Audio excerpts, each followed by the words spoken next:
370 की मनसूखी को आईनी तौर से सही करार देने की दरखास्त की गई थी, लेकिन सुप्रीम कोर्ट ने मफाद आमा की उस अर्जी को मुस्तरद कर दिया है। चीफ जस्टिस डीवाई चंद्रचूड़ ने कहा कि कोई अदालत आईनी जवाज का ऐलान नहीं कर सकती है। दरखास्त गुजार ने PIL में अदालत से यह ऐलान करने की मांग की थी कि दफा 370 की मनसूखी दुरुस्त थी और 35A को हटाना भी कानूनी था। अदालत ने वकील से पूछा कि आपके वकील को किसने ये राय दी। CJI ने नाराजगी जाहिर करते हुए कहा कि इस अदालत से आईनी हैसियत और एतबार से मुतल्लिक कोई एलामिया जारी नहीं किया जा सकता है।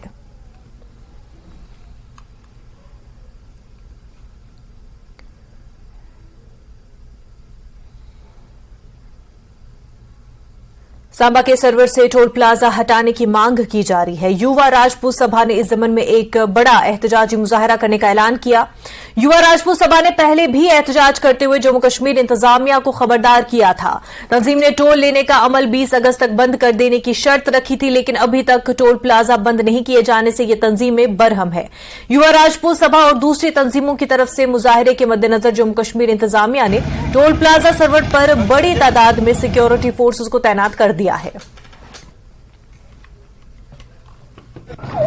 इस समय हम मौजूद हैं जम्मू पठानकोट नेशनल हाईवे पे और ये सांबा जिले के सरोवर का इलाका है, जहां पर आप मेरे पीछे तस्वीरों में देख सकते हैं ये टोल प्लाजा है जो कि ठंडी खुई के नाम पे सरोवर में जो है हाईवे पे चलाया जा रहा है। और इसको लेके अगर हम बात करें, युवा राजपूत सभा जम्मू की तरफ से एक हफ्ता पहले यहाँ पे प्रदर्शन किया गया था और इस टोल प्लाजा को बंद करने की जो है वो मांग की जा रही थी। और उस दिन प्रोटेस्ट यहाँ पे बड़ी जो धरना था वो बड़ी जोर से दिया गया और काफ़ी संख्या में राजपूत सभा के मेंबरान और साथ ही साथ अगर हम बात करें कि अलग अलग संगठन जो थे वो उनके मेंबरान यहाँ पे मौजूद थे। और उस दिन बात की गई थी कि आप प्रशासन के साथ बात की गई थी, हमें थोड़ा अल्टीमेट दे दीजिए, टाइम दे दीजिए, उसके बाद इस टोल को बंद कर दिया जाएगा। लेकिन राजपूत सभा जो जम्मू है उनकी तरफ से हफ्ते का टाइम दिया गया था, लेकिन कोई भी निर्णय सामने नहीं आया। और आज जो बड़ा ऐलान किया गया है राजपूत सभा की तरफ से कि यहाँ से टोल को हटाया जाएगा और यहाँ पर प्रदर्शन किया जाएगा। और अभी की तस्वीरें मैं आपको दिखा दूं, आप तस्वीरें देख सकते हैं कि यहाँ पर जम्मू कश्मीर प्रशासन की तरफ से भारी मात्रा में जो है वो सुरक्षा बलों को तैनात किया गया है। जम्मू अगर हम बात करें जम्मू कश्मीर पुलिस की तो उनके जवान यहाँ पे मौजूद हैं, CRPF को यहाँ पे लगाया गया और साथ ही साथ CISF की भी डिप्लॉयमेंट यहाँ पे कर दी। और इस टोल ये माना जा रहा है कि राजपूत सभा की तरफ से जो ऐलान किया गया है कि इस टोल को आज वो उखाड़ देंगे जहाँ से, और लगातार जो सुरक्षा बल हैं वो यहाँ पे तैनात किए गए। इसके पीछे की अगर हम बात करें राया मोड़ इलाके की बात करें, वहां पर सुरक्षा बलों को जो है वो तैनात कर दिया गया और रिंग रोड जो है वो वहां से ट्रैफिक निकाली जा रही है। और साथ ही साथ कुजवानी के पास भी जो इन्फॉर्मेशन पहुंच रही है कि कुजवानी के पास भी सुरक्षा बल तैनात किए गए ताकि जो प्रोटेस्ट करने वाले लोग हैं वो यहां तक ना पहुंच पाए। लेकिन अभी देखने वाली बात ये होगी कि राजपूत सभा जो जम्मू से जिन्होंने आज ऐलान किया है कि जहां पर टोल को उखाड़ा जाएगा, प्रोटेस्ट किया जाएगा। और साथ ही आपको बताते चले कि अलग अलग संगठनों और राजनीतिक दलों द्वारा राजपूत सभा युवा राजपूत सभा का समर्थन जो है वो किया गया और आज जहां पर भारी मात्रा में सुरक्षा बल तैनात किया है, क्योंकि युवा राजपूत सभा की तरफ से आज यहां पे प्रोटेस्ट करने का जो बड़ा ऐलान जो है वो किया गया है। न्यूज़ 18 जम्मू कश्मीर के लिए सांबा से मैं श्याम सुंदर। जम्मू में रेलवे स्टेशन टैक्सी ऑपरेटर्स ने रेलवे स्टेशन से रीजनल कमिश्नर ऑफिस तक रैली निकाली और उन्होंने यहां पहुंचकर अपने मुतालबात पर मबनी मेमोरेंडम इंतजामिया को पेश किया। जम्मू में ओला और उबर जैसी कंपनियों को लाने पर ये लोग काफी बरहम है। टैक्सी ऑपरेटर्स को प्राइवेटाइज कर देने के हुकूमत के इकदाम की टैक्सी ऑपरेटर्स मुखालफत कर रहे हैं। न्यूज़ 18 से बात करते हुए इन मुजाहिरीन ने कहा कि जम्मू में सूरत हाल मेट्रो सिटीज जैसी नहीं है और टैक्सियों को प्राइवेटाइज कर देने से उनकी रोजी रोटी छिन जाएगी, इसलिए वो हुकूमत को ट्रांसपोर्ट सेक्टर की निजकारी नहीं करने देंगे।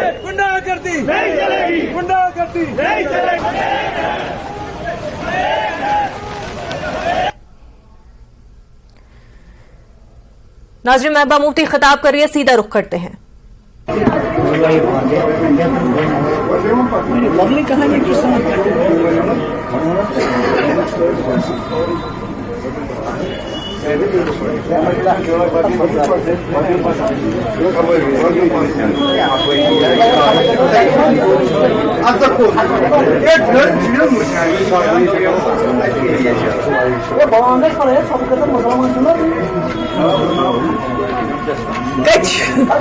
बताया नहीं आपको, लेटेस्ट नहीं सुना आपने?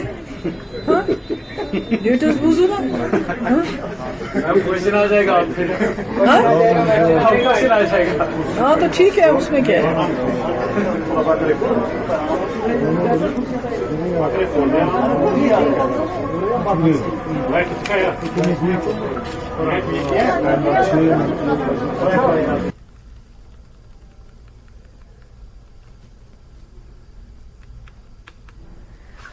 तो नाजरीन, महबूबा मुफ्ती आपसे कुछ देर में ही मीडिया से खिताब करेंगी। उससे पहले आपको बता दें कि रेलवे स्टेशन टैक्सी ऑपरेटर्स ने रेलवे स्टेशन से डिविजनल कमिश्नर ऑफिस तक रैली निकाली है। प्राइवेटाइजेशन करने के खिलाफ है और इस हवाले से वो हुकूमत से नाराजगी अपनी जाहिर कर रहे हैं।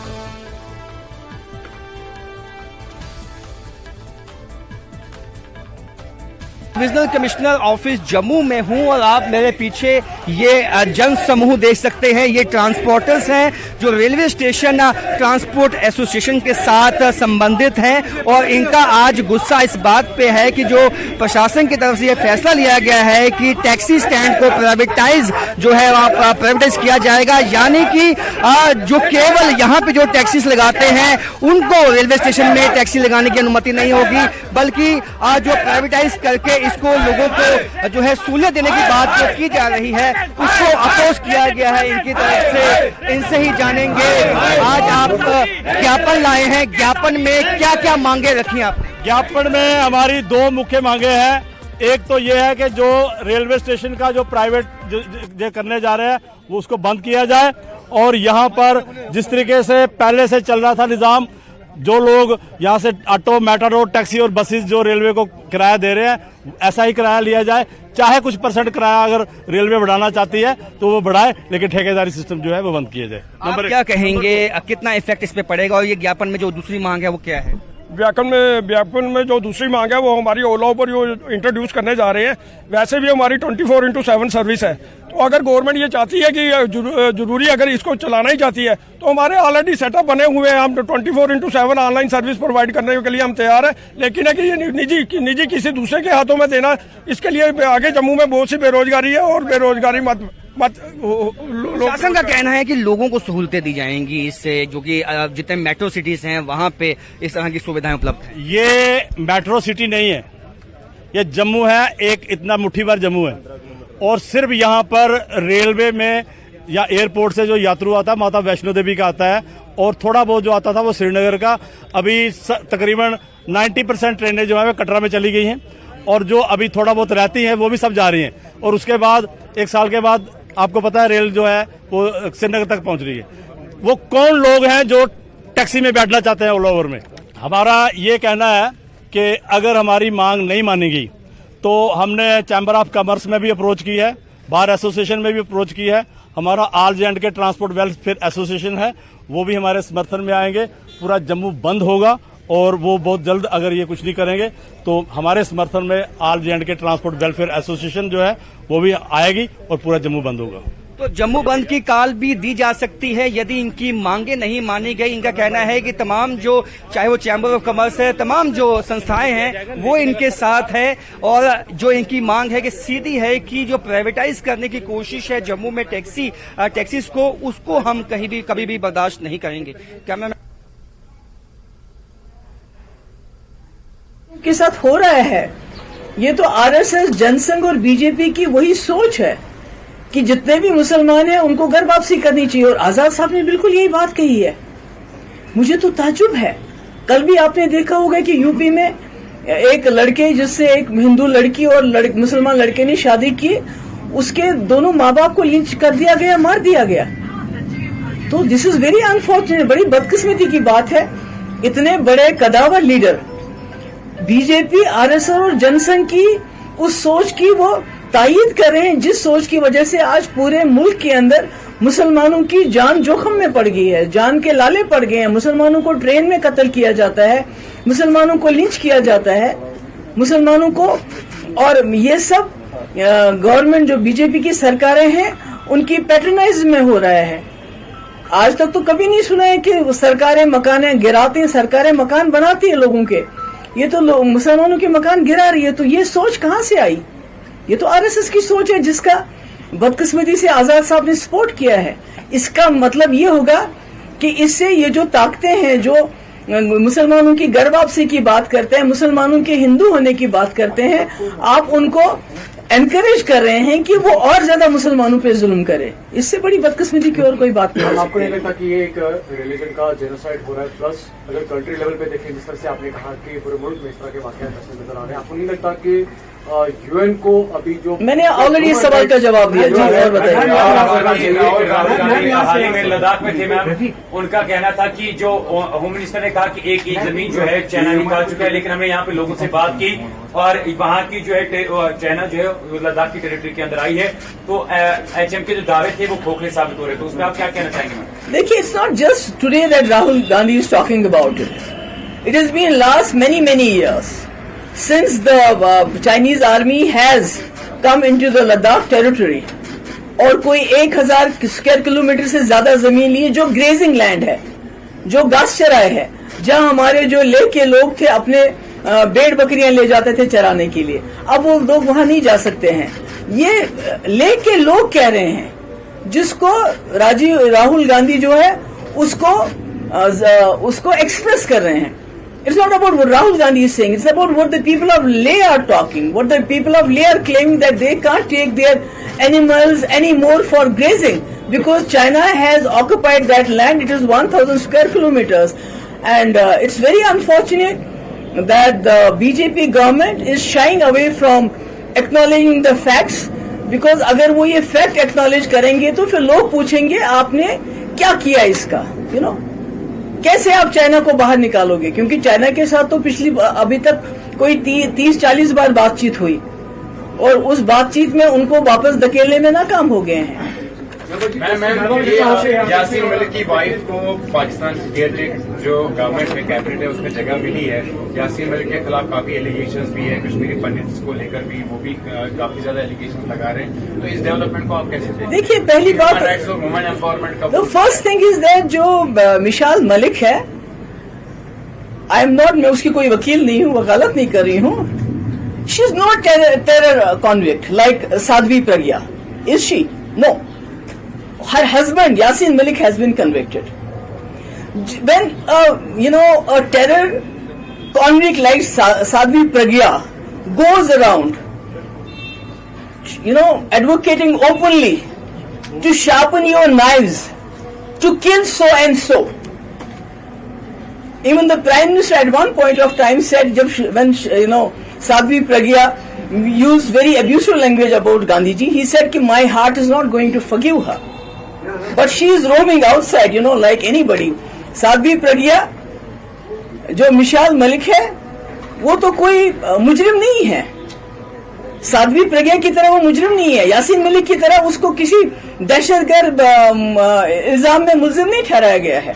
और ये Pakistan, this is something internal matter of Pakistan. और I think the BJP government should learn a lesson from them, because Pakistan is trying to reward and honor those people who they think have been pleading their cause in J&K.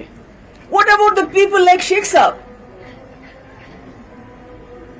Sheikh Sahab जैसे लोग जिन्होंने जम्मू कश्मीर एक Muslim majority state को हिंदुस्तान के साथ मिलाया, अकेला महाराजा तो नहीं कर सकते थे ऐसा। What about that? What has BJP done to him? Instead of awarding him, honouring him, जहां भी उनका नाम है उसको नाम को मिटा रहे हैं। मुफ्ती साहब जिन्होंने जिंदगी भर who fought to win the hearts and minds of people of J&K so that Jammu Kashmir के लोग और मुल्क के लोग नजदीक आते। When they found nothing against him, then they went to his mausoleum and उसमें ऑडिट किया कि भाई उनका मकबरा बनाया मुफ्ती साहब का, ये बताओ ये पैसा कहां से आया है। So I think BJP needs to learn a lesson from Pakistani government. They are awarding, rewarding, honoring those people who they think have been pleading their case in J&K. Contrary to that, BJP is dishonoring, disrespecting the very same people, the very same Sheikh Saab who was in the forefront of accession of Jammu and Kashmir to the rest of the country. Mufti Saab who fought for the idea of India throughout his life. तो ये तो मुझे लगता है कि इससे बड़ी तो शर्मनाक बात नहीं हो सकती है Shame on BJP for doing what they have done to Sheikh Saab's name here. बंद किया गया, उसकी वेबसाइट भी ब्लॉक है, आप किस नजर से देखें अगर आजादी सहाफत की बात करें? It's not only about ये खाली जो है फहाद शाह जिसको बेचारे को 2 साल हो जाएंगे अब जेल में, उसकी या कश्मीर वाला की बात नहीं है। ये जितने भी प्रेस के पीपल हैं, जितने भी यहाँ हमारे आउटलेट्स हैं प्रेस के, उनके एडवर्टीजमेंट्स बंद है, उनको मकानों से बाहर निकाला जा रहा है। यहाँ सिर्फ एक जो मीडिया एडवाइजर है गवर्नर साहब का, who is a private person, उसकी क्या अथॉरिटी है? सारा वो जो किसको ऐड देना है, किसको नहीं देना है, अखबार में किसकी खबर छपनी चाहिए, किसकी खबर नहीं छपनी चाहिए, या तो वो करता है या तो वो था जो ग्रेटर कश्मीर में इनका बंदा था जिसके खिलाफ 25 FIR है। तो ये तो बड़ी बड़ी कॉन्स्टिट्यूशन की बात कर रहे हैं कि हम जी कॉन्स्टिट्यूशन के मुताबिक चलते हैं। इन्होंने तो कॉन्स्टिट्यूशन का बेड़ा कर रखा है। यहाँ तो कोई कानून नहीं चलता है। यहाँ जितने भी अखबार वाले हैं जो सच्ची बात कहना चाहते हैं, उनके एडवर्टीजमेंट्स बंद है, उनको मकानों से खदेड़ा जा रहा है। और कुछ चंद अखबार हैं जो इनकी तूती बोलते हैं, जो इनका बात चलाते हैं, उनको एडवर्टीजमेंट देते हैं, उनको मकान दिए, उनको बंगलो दिए हैं। और सारे फैसले यहाँ जो LG साहब का कोई मीडिया एडवाइजर है वो ही सारे फैसले करता है। तो ये कैसे चलेगा? This is not done, this is not done. Ma'am अभी आधे घंटे पहले LG मनोज साहब ने बयान दिया SKICC में, मैं अगर मिसकोट में उनको करूं, उनका ये कहना है those misguiding people on land for landless और रेस्पॉन्स फॉर 50,000 इनोसेंट किलिंग्स जो मैं देखो वो क्या कहें, उनको हम ये मैं बताना चाहती हूँ। महबूबा मुफ्ती और उसकी जमात, जम्मू कश्मीर में जितनी भी नाइंसाफियां होंगी, जितना भी कॉन्स्टिट्यूशन को यहाँ सबवर्ट किया जाएगा, जितना भी यहाँ के लोगों पे जुल्म किया जाएगा, जितना भी हमारे जमीन को खुर्द गुर्द करने की, हमारे नौजवानों की नौकरियों के साथ नाइंसाफी होगी, जो भी नाइंसाफी होगी हम लड़ेंगे। चाहे वो क्या कहते हैं, चाहे वो जेल में डाल दें, चाहे घरों से निकाल दें, कोई और इल्जाम लगाए, बट महबूबा मुफ्ती खड़ी रहेगी सामने जब तक मैं जिंदा हूँ। Thank you. Mehbooba Mufti media से खिताब कर रही थी और आगे भी खबरें जारी रहेंगी, लेकिन उससे पहले एक छोटा सा ब्रेक।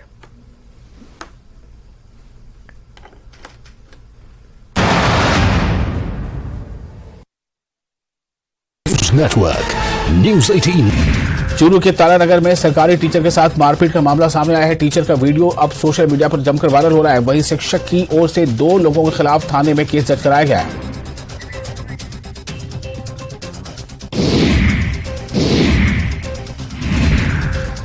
शक्तिपीठ श्री नैना देवी में नवरात्रि मेले में बड़ी संख्या में श्रद्धालु पहुंच रहे हैं।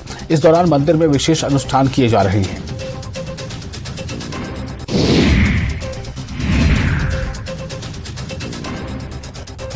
चंद्रयान मिशन के लैंडर के समय में बदलाव। इसरो ने लैंड करने के समय में किया बदलाव। अब 23 अगस्त को 17 मिनट देरी से लैंड कराएगा।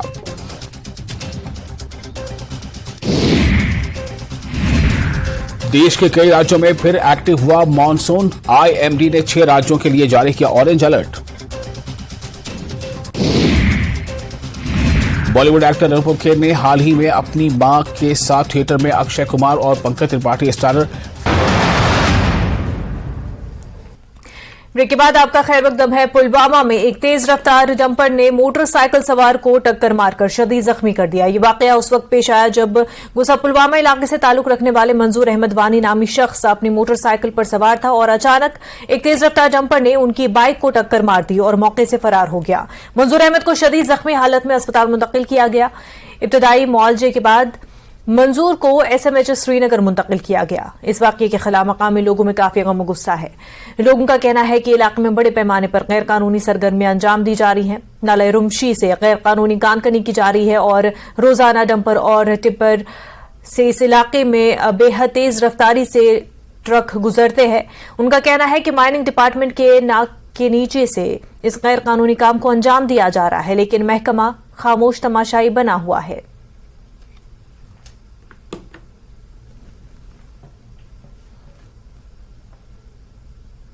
की थी जो ये वहाँ रोमिश नाला से ये डंपर आते हैं, ये इलीगल पूरे इलीगल काम चल रहा है। इनको हमने बहुत बार बोला बहुत बार बोला कि इनको रोको, मगर इन लोगों ने नहीं रोका इनको, जिसका नतीजा ये आज खुद देख रहे हैं। एक नौजवान को इसने हिट किया और खुद भाग गया, और उस नौजवान की हालत आप देख सकते हैं, 90% वो मर चुका है। बांदा चौक में सीआरपीएफ की जानिब से मुफ्त टीबी कैंप का इनेकाद किया गया। बड़ी तादाद में मकामी लोगों ने इस कैंप से इस्तिफादा हासिल किया और इस कैंप का मकसद फौज और अवाम के दरमियान बेहतर ताल्लुकात कायम करना था। कार्यक्रम के अगले क्रम में हम आज पंथा चौक एसडीए बिल्डिंग में जो हमारा समरबुग इलाका है उनसे संबंधित जो भी जरूरतमंद लोग हैं जिनको हम चिकित्सा सुविधा उपलब्ध करा सकते हैं, वो सारे लोग आज यहाँ एकत्रित हुए हैं और इस कार्यक्रम से वो लाभान्वित हो रहे हैं। वैसे लोगों पर फोकस है जिनके पास चिकित्सा व्यवस्था बहुत ज्यादा अच्छी नहीं है और वो उनकी पहुंच आसानी से नहीं हो पाती है चिकित्सा सुविधाओं की तरफ। ऐसे लोगों को हम इन कार्यक्रम के माध्यम से लाभान्वित करते हैं। जो आयुष्मान योजना के तहत ये व्यवस्था भी की गई है और सरकार की तरफ से ये व्यवस्था भी की गई कि जो भी जरूरतमंद हैं वो हमारे सीआरपीएफ अस्पताल से भी अपनी चिकित्सा व्यवस्था को जारी रख सकते हैं और ऐसे लोग हमारे पास आते भी हैं जो मेडिकल कैंप के बाद भी हमसे आकर के अपनी चिकित्सा व्यवस्था को जारी रखते हैं। यही तो एक कहना है कि आज हमारे पास ज्यादा से ज्यादा लोग आ रहे हैं और इसका कारण सबसे बड़ा ये है कि हमारा और एक आम जनता के बीच में एक घनिष्ठ संबंध बना है, एक अच्छे रिलेशंस बने हैं और जिसका एग्जाम्पल आज आप इस मेडिकल कैंप के माध्यम से देख सकते हैं कि कितने लोग बिना भय के डर के हमारे पास आ रहे हैं और चिकित्सा सुविधा प्राप्त कर रहे हैं। बांदीपुरा के सोनावारी में सैकड़ों बुजुर्ग वजीफा नहीं मिलने से परेशान हैं। सोशल वेलफेयर डिपार्टमेंट के दीगर मुस्तफिदीन को भी गुज़िश्ता 5 महीने से पेंशन नहीं मिल रही है। महकमा समाजी बहबूद ने इस वादा कुनंदगान के रिकॉर्ड को डिजिटाइज करने और पूरे निजाम में मजीद शफाफियत लाने के लिए री-वेरिफिकेशन का अमल शुरू किया था, लेकिन इसके चलते मार्च के महीने से मुस्तहिकीन को माहाना इमदाद नहीं मिल सकी है। हालांकि ये इसमें हुकूमत का भरपूर ताउन कर रहे हैं। इन लोगों ने बताया कि दस्तावेजात की तस्दीक के इस अमल ने उनकी जिंदगी को बुरी तरह मुतासिर किया है। सुंबल सोनावारी के दिही इलाकों से पेंशनर्स ने न्यूज 18 से बात करते हुए अपने हालात बयान किए। मार्च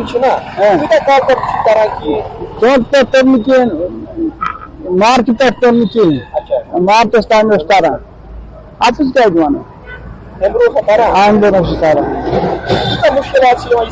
शुमारे बड़े मामले जाना पाने आते मुझे मुश्किल तो दवा पंस बना डॉक्टर उसका तोड़ का तुम क्या माना तुम दवा आओ मुझे क्या ये दे बांग्स पे तुम दवा यूटन वाते वो शागुन पे अमी बड़ फार्म मूजूब आज गो यूथ काला वरिया काला यवान तो गसान छुन की वन आवी आज वन आज पगह कल के नीरू परवाह छुन की तो गसान छुन की बाखुद गसान सख्त मुश्किल बेल लगान रोपे हाथ रोपे 50 यनस गसनस मार्च पे वो कहें नस जनाब अम ब्रोट निवान माँ 5 रेत कहें नस यवान चोर ये गसान दह बच चुम कहें बहुत ब्यावलाद खानदान आयम 3 सर्जरी आज ब्या सर्जरी पोसा चुम कहें गोमुत वस गिरफ्तार जनाब गोमुत मगर अम ब्रोट तरान पज से मकल खुदा बहुत ब्यावलाद बहुत बेसहारा मे कहें गवर्नमेंट कर मान खतर कर खास कर मान खत बहुत बेसहारा जना मान खतर ये मे पे जान तो बेहतर गस मजूर दह हेकान कर शोबे में अगरचे हमेशा से मर्दों का गलबा रहा है, ताहम रिवायत से हटकर बांदीपुरा के खातून ने भेड़ पालन के पेशे को अपनाया है। उन्होंने दूसरों के लिए भी रोजगार का वसीला पैदा किया है। आप देखिए खास रिपोर्ट। हमें दीजिए इजाजत। आदाब।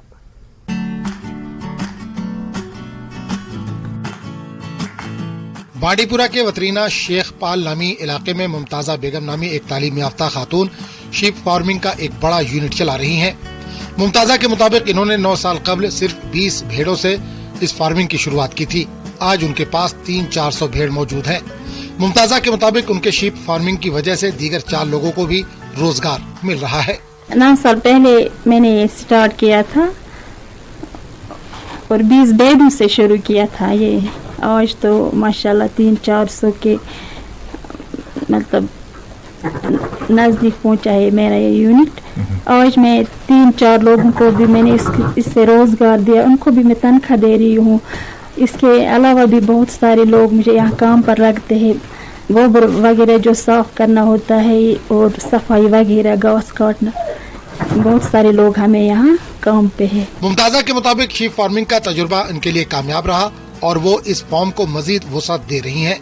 मुमताज़ा का कहना है कि वो घर गृहस्थी के अलावा शीप यूनिट को अहसन तरीके से चला रही हैं और यूनिट चलाने में उसे किसी भी किस्म की दुश्वारी पेश नहीं आ रही है। हमें बाकी लोगों से भी यही कहना चाहती हूँ कि मत करो नौकरी का इंतजार, ऐसे ही कुछ काम करो शुरू, अपने घर भी चलेगा और दूसरों को भी हम मदद कर सकते हैं। ज़रूरी नहीं है नौकरी, अगर सरकारी स्कीम से हमें आएगा फ़ायदा उठाना तो ऐसे काम करेंगे, फ़ायदा उठाएंगे, सरकारी स्कीम से अपना रोजगार बना सकते हैं, क्यों नहीं कर सकते। जब मैं औरत होके यूनिट चलाती हूँ तो पढ़े लिखे नौजवान या लड़कियाँ भी कर सकते, क्यों नहीं कर सकते। कश्मीर में गोश्त की काफी खपत है और गोश्त के मामले में कश्मीर को खुद कफील बनाने के लिए महकमे शीप हस्बेंड्री लोगों को शीप फार्मिंग की जानिब रागिब करने के लिए मुख्तलिफ स्कीमें चला रही है।